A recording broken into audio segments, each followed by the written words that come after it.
નમસ્કાર દર્શક મિત્રો, મિડ ડે ન્યૂઝમાં આપનું સ્વાગત કરીએ છીએ। આજે સમાચારમાં આપણે જોવા જઈ રહ્યા છીએ કે પ્રધાનમંત્રી નરેન્દ્ર મોદી 3 વિવિધ દેશોના પ્રવાસે જઈ રહ્યા છે, જોર્ડન, ઇથોપિયા અને ઓમાન।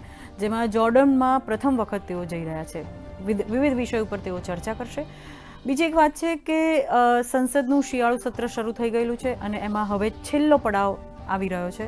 છેલ્લું એક અઠવાડિયું છે જેમાં લોકસભા અને રાજ્યસભા ચાલુ થશે। આજે લોકસભા અને રાજ્યસભા બંને ચાલુ થઈ ગયેલી છે, પરંતુ લોકસભા 2 વાગ્યા સુધી હવે ત્યારે સ્થગિત થઈ ચૂકી છે અને રાજ્યસભાનું કાર્ય અત્યારે ફિલહાલ ચાલુ છે। બીજા સમાચારમાં ખાસ એ છે કે ભાજપના કાર્યકારી અધ્યક્ષ નીતિન નબીન આજે એમનો અભિવાદન સમારોહ છે, કાર્યભાર તેઓ સંભાળવા જઈ રહ્યા છે। સાથે જ ઓસ્ટ્રેલિયામાં જે ગોળીબાર થયેલો છે તેના કારણે રાષ્ટ્રીય શોક ત્યાં જાહેર કરવામાં આવેલો છે। બીજા અનેક સમાચાર છે, ઠંડી કેવી છે ગુજરાતમાં તેની વાત કરીશું, શેરબજારના આંકડાની વાત કરીશું અને દિલ્હીમાં જે મેસીનો જાદુ છે તેના વિશે પણ વાત કરીશું। પણ શરૂઆત કરીશું હેડલાઇન્સથી। પ્રધાનમંત્રી નરેન્દ્ર મોદી 3 દેશોના પ્રવાસે પ્રથમ તબક્કામાં જોર્ડન જવા રવાના। કિંગ અબ્દુલ્લા દ્વિતીય સાથે કરશે મુલાકાત, ભારતીય સમુદાય સાથે પણ કરશે સંવાદ।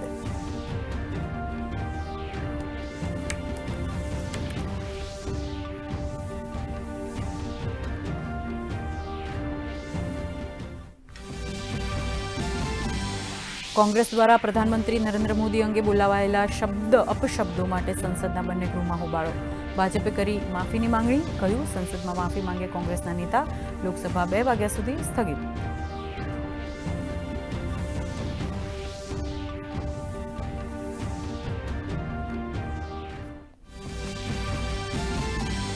પહેલગામ આતંકી હુમલામાં એનઆઈએ આજે દાખલ કરશે ચાર્જશીટ। જમ્મુની વિશેષ એનઆઈએ કોર્ટમાં ચાર્જશીટ કરાશે દાખલ। 22 એપ્રિલના રોજ થયો હતો આતંકવાદી હુમલો।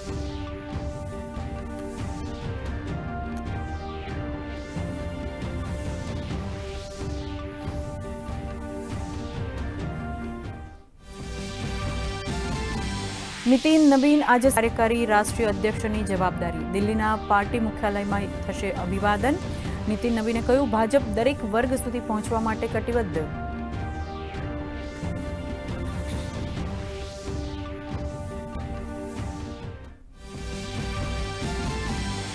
આણંદમાં રાજ્યપાલ આચાર્ય દેવવ્રતની ઉપસ્થિતિમાં સરદાર પટેલ યુનિવર્સિટી ખાતે 68મો પદવીદાન સમારંભ।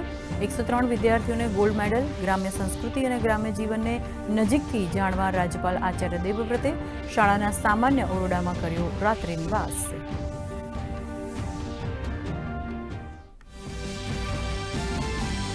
અમરેલીના સુડાવડ ગામથી દૂર વાડ વિસ્તારના ઘરોમાં 75 વર્ષે ઘરોમાં પથરાયું અજવાળું।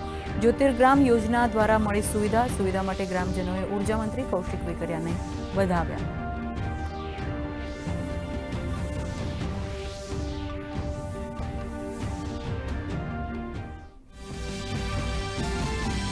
દ્વારકામાં રેન્જ આઈજી દ્વારા હાથ ધરાયું વાર્ષિક ઇન્સ્પેક્શન। ખંભાળિયા પોલીસ ગ્રાઉન્ડ ખાતે યોજાઈ પરેડ। પોલીસ જવાનોની કામગીરી, શિસ્ત અને તૈયારીઓની થઈ સમીક્ષા।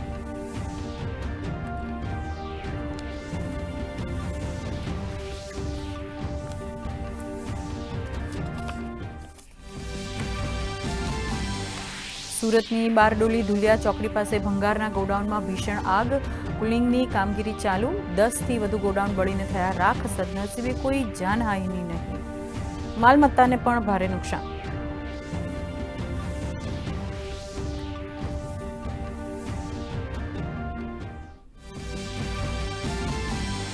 રાજ્યમાં ઠંડીનું જોર ઘટ્યું। ડિસેમ્બરમાં પણ ઠંડીને બદલે થઈ રહ્યો છે મિશ્ર ઋતુનો અનુભવ। નલિયામાં તાપમાન વધીને 12.8 ડિગ્રી થયું। મોટાભાગના શહેરોમાં લઘુત્તમ તાપમાનમાં 2 થી 3 ડિગ્રીનો વધારો।